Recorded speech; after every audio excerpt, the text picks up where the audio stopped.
మీరు ఆ రోజున ఒక్కొక్కరు 5 సంవత్సరాలు కాదు, 10 సంవత్సరాలు కాదు, 15 సంవత్సరాలు కూడా సరిపోదని చంద్రబాబు గారు అంటే వెంకయ్యనాయుడు గారు గొంతు చించుకొని ఇవ్వాలి, రాష్ట్రానికి ఇవ్వాలి, అన్యాయం జరిగిపోతుందని చెప్పి అందరినీ నమ్మకం కలిగించి ఓట్లు వేయించుకొని ముందుకెళ్ళాక ఈ రోజున సంజీవిని విద్యగా అదేమన్నా సంజీవినియా, లేదంటే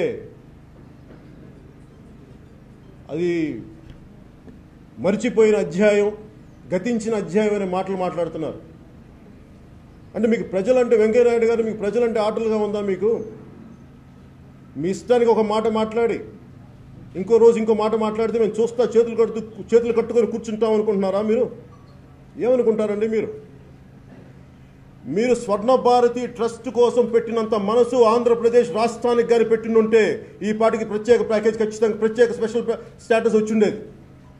మీరు స్వర్ణ భారతి ట్రస్ట్ కోసం పెట్టినంత మనసు ప్రజా సమస్యల మీద కానీ, ఆంధ్రప్రదేశ్ సమస్యల మీద కానీ, ఆంధ్రప్రదేశ్ ప్రత్యేక స్టేటస్ మీద కానీ మీరు మనసు పెట్టలేదు.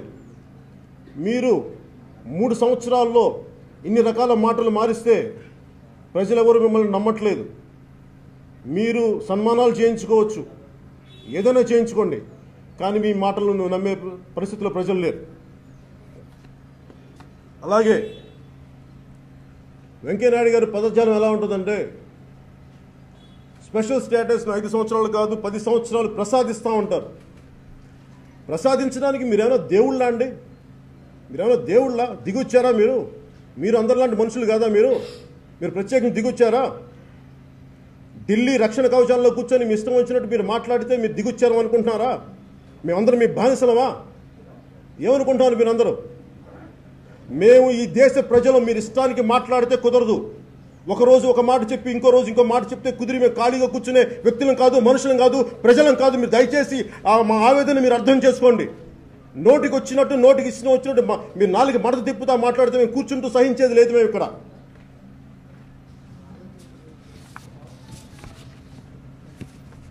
మీరు రామ మందిరం అనే ఒక గుడి గురించి మీరు తీసుకోగలిగారు, కానీ 4 కోట్ల మంది ప్రజల సమస్యలను మీరు ముందుకు తీసుకెళ్ళలేకపోయారు. ఎందుకంటే ఇది మీకు ఓట్లు తెస్తో లేదో నాకు తెలియదు, మీకు అది రాదని మీకు నమ్మకం వచ్చిందేమో, మరి అందుకని మీరు ముందుకు తీసుకెళ్ళట్లేదేమో. అలాగే ముఖ్యమంత్రి గారికి సంబంధించి ముఖ్యమంత్రి గారు చంద్రబాబు నాయుడు గారు వారికి ముఖ్యంగా సపోర్ట్ చేయడానికి కారణం వారి అడ్మినిస్ట్రేటివ్ ఎక్స్పీరియన్స్, వారి పరిపాలనా అనుభవం. నేను 2014 ఎన్నికల్లో చెప్పాను, వారి పరిపాలనా అనుభవం ఆంధ్రప్రదేశ్కి కావాలి అని చెప్పి. కేవలం పరిపాలనా అనుభవం ఒకటే దృష్టిలో పెట్టుకొని ఆయన ఆంధ్రప్రదేశ్ ప్రత్యేక స్టేటస్ గురించి ముందుకు తీసుకెళ్ళకపోవటం అది నైతికంగా ఆయన చేస్తున్న తప్పు. అది మీరు సరిదిద్దుకోవాలి. ఎందుకంటే మీరు మాట ఇచ్చారు. మీరు అంటున్నారు ఈ రోజున స్పెషల్ స్టేటస్ కాకుండా స్పెషల్ ప్యాకేజ్ వల్ల కాకుండా స్పెషల్ స్టేటస్ వల్ల కొత్తగా వచ్చే సమస్యలు ఏమేమి బెనిఫిట్స్ అని అడుగుతున్నారు. మీరే డిమానిటైజేషన్కి నేనే మద్దతు పలికాను అన్న ముఖ్యమంత్రి గారు, అలాగే నేనే చెప్పానని చెప్పిన తర్వాత మళ్ళీ నేను ఇది చాలా ఇబ్బందిగా ఉందన్నారు, చాలా గొప్పదన్నారు. మీరే 5 రకాల మాటలు మార్చారు. మీకే ఇన్ని సమస్యలు ఉన్నప్పుడు, మీకు ఇంత అనుభవం ఉన్న మీకే ఇన్ని రకాలుగా మీరు మాట మారుస్తున్నప్పుడు మరి దాని మీద మీరు మాట మార్చట్లేదని నేను ఎందుకు అనుకోకూడదు చెప్పండి. మీరు ఎందుకు కాంప్రమైజ్ అయ్యారో నాకు చెప్పండి. ఏ బేసిస్లో మిమ్మల్ని ఇబ్బంది పెట్టారో, మిమ్మల్ని ఎవరిని కాంప్రమైజ్ అవ్వమని చెప్పారో నాకు ఆ కారణాలు చెప్పండి. ఇది నాకు కాదు, మీరు ప్రజలకు చెప్పాల్సిన అవసరం. ఎందుకంటే మిమ్మల్ని నమ్మి ఓటేసి ఈరోజు మిమ్మల్ని అధికారంలో కూర్చోబెట్టారు. దయచేసి దీన్ని మీరు చేయనప్పుడు మీరు Lee Kuan Yew, Singapore late ex premier లాంటి ఆయన ఆధ్వర్యంలో నిర్మించిన సింగపూర్ లాంటి దేశాన్ని నేను నిర్మిస్తాను, రాజధాని నిర్మిస్తానని చెప్పి ఈ రోజున మీరు ఎలాంటి వ్యక్తులను పక్కన పెట్టుకున్నారు? సుజనా చౌదరి గారు లాంటి వ్యక్తుల్ని. నాకు వీరందరూ వ్యక్తిగతంగా నాకు అందరూ పరిచయం ఉంది. సుజనా చౌదరి గారు కానీ, రాయపాటి సాంబశివరావు గారిని, నాకు వాళ్ళందరి మీద గౌరవం ఉంది. వాళ్ళు ఎవరు నాకు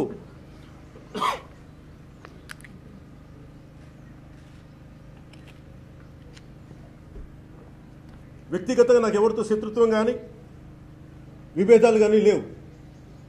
కానీ ప్రజా సమస్యలకి ప్రజల పక్షాన్ని నిలబడటానికి నేను సొంత కుటుంబంతో సొంత అన్నయ్యతో కూడా నేను విభేదించి వచ్చిన వాడిని. అలాంటిది మీకున్న పరిచయమో స్నేహమో కలిసి ప్రయాణం చేసాం, దాన్ని విభేదించి బయటికి రావడానికి నాకు పెద్ద ఇబ్బంది ఏం లేదు. దాని గురించి వెనక్కి కూడా ఆలోచించను. మీకు నాకు ఉన్నది ఒక కామన్ ఎజెండా, ప్రజలకి పనిచేయడం, కలిసి పనిచేయడం అనేది. అది జరగనప్పుడు నేను ఎందుకు మీ పక్షం ఉండాలి? ఒకసారి మీరు నాకు చెప్పాల్సిన అవసరం ఉంది, నాకు కాకపోయిన ప్రజలకు చెప్పాల్సిన అవసరం ఉంది. సుజనా చౌదరి గారు మాట్లాడతారు, జల్లికట్టు స్ఫూర్తిగా తీసుకొని మీరు కోళ్ల పందాలు, పందుల పందాలు ఆడుకోమని చెప్పి. ఇదేనండి మీరు మాట్లాడే మాటలు? ఇన్ని కోట్ల మంది మనోభావాలు మీరు కించపరుస్తున్నట్టు కాదా? మరి మీరు ఏ స్ఫూర్తి తీసుకొని మరి బ్యాంకులకి మీరు రుణాలు ఎగ్గొట్టారో చెప్పండి. మీకు ఎవరు స్ఫూర్తి దానికి? ఆ మాట నేను మాట్లాడితే మీకు ఎలా ఉంటుంది? నాకు ఎంతో కాలం సుజనా చౌదరి గారి ఫైల్ ఇచ్చారు మాట్లాడమని, నాకు అర్థం కాలేదు. దాంట్లో నిజాలు నాకేంటో తెలియదు. నేను చెప్పాను వారికి, నాకు ఇచ్చిన వాళ్ళకి, నాకు ఆయన తెలుసు, కానీ నేను మాట్లాడడానికి నాకు ఇబ్బంది ఏం లేదు. కానీ దీంట్లో నిజాలు ఎంత ఉన్నాయో, మీరు నన్ను ఎవరైనా వాడుకుంటున్నారా నాకు ఇవన్నీ తెలియదు. మీరు కన్సర్న్, నేనేమైనా జ్యుడిషియల్, నేనేమైనా వేరే కూర్చోబెట్టి నేను ఎక్స్ట్రా కాన్స్టిట్యూషనల్ అథారిటీ కాదు మాట్లాడటానికి. నిజాలు తెలుసుకునేంత యంత్రాంగం కానీ శక్తి కానీ నాకు లేదు. మీరు కన్సర్న్ డిపార్ట్మెంట్స్కి వెళ్ళినంటే మీరు తర్వాత వెళ్ళి మరి సిబిఐలో ఉందేంటో నాకు తెలియదు. కానీ మరి ఏ స్ఫూర్తి తీసుకొని సుజనా చౌదరి గారు మీరు బ్యాంకులకి రుణాలు మీరు తీసుకొని కూడా మీరు దాన్ని ఎందుకు మీరు పే చేయలేకపోయారు? దాని ఈరోజు ప్రైజ్ ఎవరు పే చేస్తారు? మీ వెనకాల మీరు ఇన్ని లోపాలు, ఇన్ని సమస్యలు పెట్టుకొని మీరు ప్రజలను అనే హక్కు మీకు ఎక్కడుంది? మీరు చేతనైతే స్పెషల్ స్టేటస్ కోసం మీరు పోరాటం చేయండి, అంతేగాని చేసేవారిని దయచేసి కించపరచకండి, వెనక్కి లాక్కండి. మొన్న ఈ మధ్యన ఇక్కడే రైతులు కూడా వచ్చారు. ఆ రైతుల పొలాల్లో మొత్తం అక్కడ తీసుకొచ్చిన మట్టినంతా తీసుకొచ్చి పచ్చటి పొలాల్లో వేసేస్తున్నారు. అలాగే ఎన్నో అవకతవకలు ఉన్నాయి పోలవరంలో అని చెప్పి రకరకాలుగా నాకు మాటలు వస్తూ ఉన్నాయి. నిజంగా మీకు Lee Kuan Yew, ex Singapore premier మీకు ఆదర్శం అయితే, ఆయన తన సొంత స్నేహితుడిని ఎలాగైతే అవినీతికి పాల్పడ్డ అతని తోటి వారిని, సహచరుల్ని ఆయన ఎలా అయితే శిక్షించారో, అలాగే మీకు ఇప్పుడు సుజనా చౌదరి గారు కానీ, అలాగే రాయపాటి సాంబశివరావు గారు కానీ, ఇలాంటి వాళ్ళందరి మీద అభియోగాలు ఉన్నాయి, వాళ్ళు రకరకాల అవకతవకలు ఉన్నాయని చెప్పి మీరు ఒక ఎక్స్పర్ట్ కమిటీని వారి మీద లాంచ్ చేయండి. ఎందుకంటే మీరు ఒక ఓంబడ్స్మెన్ పెట్టండి రాష్ట్రానికి. ఇలాంటి ప్రాజెక్టులు ఏదైనా అవకతవకలు జరుగుతున్నాయా, ఇలాంటి వాటిని నేను ఉన్నాయంటే ఒక ఓంబడ్స్మెన్, ఒక్కళ్ళు కాదు, ఒక 5-6 మంది ఒక టీంని పెట్టండి, ఎక్స్ జ్యుడిషియరీ వ్యక్తులతోటి, బాగా అనుభవం ఉన్న వ్యక్తులు, ఇంటిగ్రిటీ ఉన్న వ్యక్తులతో పెట్టి మీకు మంచి పేరు తీసుకొస్తుంది. అంతేగాని మీరు కామ్గా నేను వాళ్ళు జరుగుతున్న చూస్తాను, సుజనా చౌదరి గారు ఏం మాట్లాడి నేను కామ్గా ఉంటానంటే అది జరిగేది, అది మీకే మంచిది కాదు.